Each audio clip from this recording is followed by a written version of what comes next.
ये आकाशवाणी है। कार्यक्रम सुर्खियों में प्रस्तुत है कोरोना वायरस संक्रमण पर स्वास्थ्य विशेषज्ञ डॉक्टर के श्रीनाथ रेड्डी से आकाशवाणी संवाददाता नवीन सक्सेना की बातचीत। डॉक्टर साहब, सब जानते हैं बहुत सी जानकारियां लोगों के पास है। फेस मास्क पहन रहे हैं, सेल्फ क्वारंटीन रह रहे हैं, सुरक्षित दूरी का पालन कर रहे हैं और इसके बावजूद अब बात थोड़ी सी और आगे निकल चुकी है। लोग अब वैक्सीन की भी बात करने लगे हैं, टीके की भी बात करने लगे हैं। जानना चाहते हैं कि ये जो भी टीके अब विश्व में जिन पे काम चल रहा है और भारत में जो टीके उपलब्ध हो पाएंगे उनमें वो किस तरह से दिए जाएंगे? क्या वो स्वस्थ व्यक्तियों को दिए जाएंगे या जो व्यक्ति कोविड से पीड़ित है उनको दिए जाएंगे?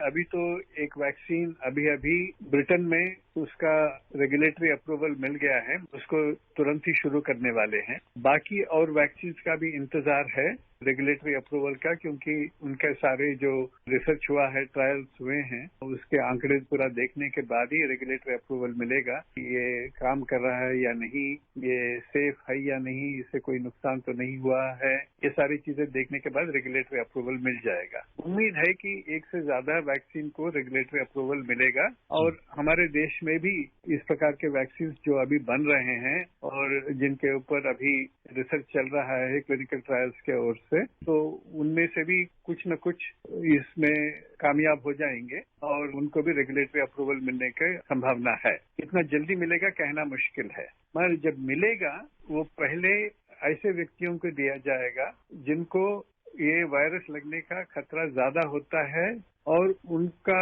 जरूरत समाज के लिए बहुत ज्यादा है, उनका काम जैसा भी है। जैसा कि जो स्वास्थ्य क्षेत्र में काम करते हैं, डॉक्टर, नर्स वगैरह, स्वास्थ्य क्षेत्र के कर्मचारी जो कोई भी हैं, जो एक तरह से वो सेवाएं पहुंचाते हैं जिन सारे मरीजों को और खास करके कोविड पीड़ित मरीजों को सेवाएं पहुंचाते हैं, तो उनकी आवश्यकता है। और मगर उनको खतरा भी है, क्योंकि कई सारे मरीजों के संपर्क में आने से, खास करके कोविड पीड़ित व्यक्तियों के संपर्क में आने से उनको भी ये संक्रमण होने का खतरा ज्यादा होता है, तो उनके ऊपर काफी ज्यादा ध्यान दिया जाएगा। बाद में बाकी सेवाएं जो है, अत्यंत सेवाएं जो विशिष्ट सेवाएं जो है, वो जैसा कि सिक्योरिटी सर्विसेज है, ट्रांसपोर्ट सर्विसेज है, एसेंशियल प्रोडक्शन के लिए, इकोनॉमिक प्रोडक्शन के लिए जो आवश्यक है एसेंशियल गुड्स का, तो उनके ऊपर ध्यान दिया जाएगा, उन कर्मचारियों को पहला दिया जाएगा। उसके बाद में खास करके जिनको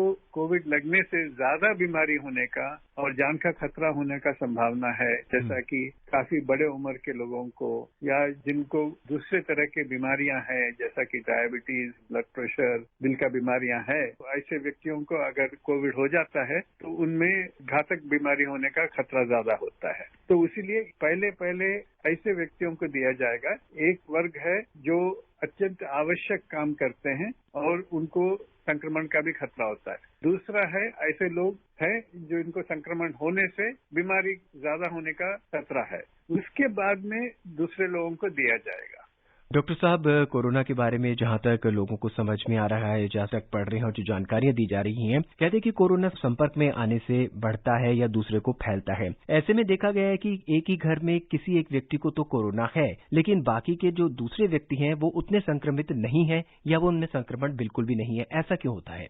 कुछ परिवार में कई लोगों को भी हुआ है, ऐसा नहीं है कि हर परिवार में एक व्यक्ति को ही होता है, ऐसा नहीं है। कई सारे परिवार है जिनमें एक से ज्यादा ही बीमार हो चुके हैं। मगर ये भी देखने की बात है कि एक तो उम्र के हिसाब से कुछ लोगों में ज्यादा रेजिस्टेंस होता है, वायरस का संक्रमण होने के बाद भी वायरस का असर उनके शरीर पर नहीं पड़ता है, खास करके युवा लोगों पे। या कुछ ऐसे लोग हो सकते हैं जो रोगी हैं, के बहुत ज्यादा नजदीक नहीं गए होंगे या सावधानियां उन्होंने बरता होगा, जैसा कि थोड़ा दूर रखना या मास्क पहन के रखना या हाथ साफ करना, इस प्रकार के सावधानियों के ऊपर उन्होंने काफी जोर दिया होगा और शायद बीमारी से बच गए होंगे। और दूसरा ये भी है कि घर के माहौल के ऊपर भी आधारित है। अगर घर में काफी खुला हवा चलता है तो ये वायरस ज्यादा देर टिकता नहीं है, वो बह जाता है। तो अगर एक ही कमरे में 4 लोग बंद हो और कमरा खुला नहीं है, हवा का प्रसार ठीक से नहीं हो रहा, तो एक दूसरे से संक्रमण होने का खतरा बढ़ता है। अगर खिड़कियां भी खुली हैं, दरवाजे भी खुली हैं और हवा खुला चल रहा है, और तब संक्रमण होने का खतरा कम होता है। तो कई सारी चीजें हैं जिसके ऊपर ये खतरा आधारित है। डॉक्टर साहब, अगर परिवार में किसी को कोरोना होता है, पता चलता है कि उन्हें कोरोना हो गया है, तो परिवार के बाकी सदस्यों को क्या उपाय करने चाहिए, क्या सावधानियां बरतनी चाहिए ताकि वो कोरोना से बचे रहें?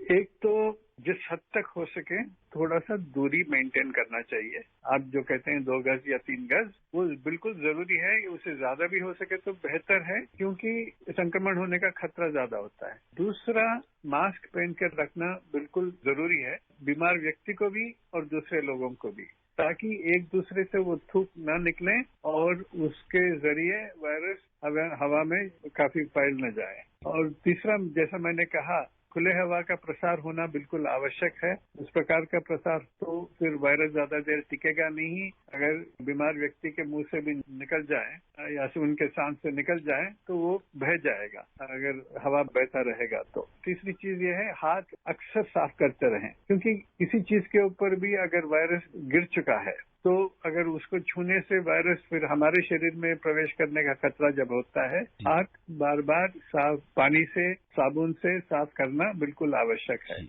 और आखिरी चीज है कि पौष्टिक आहार खाइए, बीमार व्यक्ति को भी खिलाइए और आप भी खाइए। ताजा फल, सब्जी और ये जो नट्स होते हैं, तो इस प्रकार के बादाम वगैरह, तो उनसे भी काफी आपका इम्यूनिटी बढ़ सकता है। तो इसीलिए वो भी आप आहार के ऊपर भी ध्यान दीजिएगा। अगर आपके फेफड़े सही सलामत हैं, उनमें कोई बीमारी अभी तक नहीं हो चुकी है, थोड़ा बहुत एलर्जी, जो नाक बहने वाली एलर्जी है, कभी कभी थोड़ा सा खांसी आने वाली एलर्जी है, उससे कोरोना लगने से ज्यादा खतरा अलग नहीं होगा।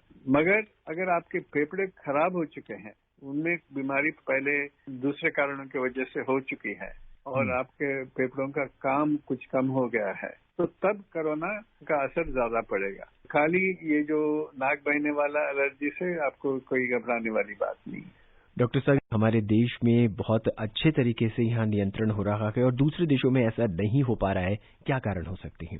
अलग अलग देशों में अलग अलग परिस्थितियां हैं। कुछ देशों में बहुत सर्दी का मौसम ज्यादा रहा है, यूरोप में, और जहाँ पे बूढ़े लोग भी ज्यादा हैं, उनका संख्या भी ज्यादा है, तो उनमें ज्यादा खतरा होता है। और कई देशों में ये भी देखा गया कि सरकार कहने पर भी लोग ठीक मास्क नहीं पहने, और उन्होंने कहा कि हम मास्क नहीं पहनेंगे, हम दूरी नहीं रखेंगे, हमें आप कौन होते वो बोलने वाले। सरकार के खिलाफ उन्होंने अमेरिका में कई जगह इस प्रकार के मुहिम चला दिया उन्होंने, और कुछ यूरोप के देशों में भी उन्होंने कुछ ऐसा कह दिया कि हमारा हक बनता है, हम जैसा चाहें वैसा चलें, और मास्क नहीं पहनने का हमारा अधिकार है, हम स्वयं निर्णय ले सकते हैं। तो इस प्रकार का अगर लोग बर्ताव करें तो वायरस को बहुत आसानी से फैलने का मौका मिलता है।